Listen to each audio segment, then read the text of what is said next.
Proseguono le iniziative in difesa della sanità nuorese. Questa mattina un comitato spontaneo di cittadini che ha come portavoce il gioielliere Fabio Rosas ha consegnato al prefetto di Nuoro Luca Rotondi copia della lettera inviata al Presidente del Consiglio Draghi insieme a 10.000 firme raccolte in tempi brevissimi. Nella lettera si chiede al Presidente Draghi di considerare seriamente la possibilità di inviare a Nuoro i medici militari in grado di riorganizzare gli ospedali del centro Sardegna, alle prese con una crisi che al momento non sembra poter avere facile soluzione. Questa iniziativa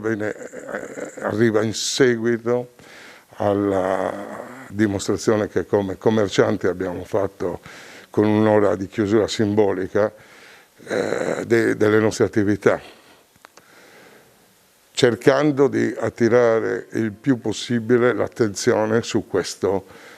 problema, il problema della sanità in sospeso, di una sanità che non c'è, di una sanità che non c'è soprattutto per le fasce deboli, per le fasce sociali che hanno più bisogno di un'attenzione e di una risposta immediata. Una sanità che non esiste, una sanità che ogni giorno, in modo passivo, lentamente, in silenzio, chiude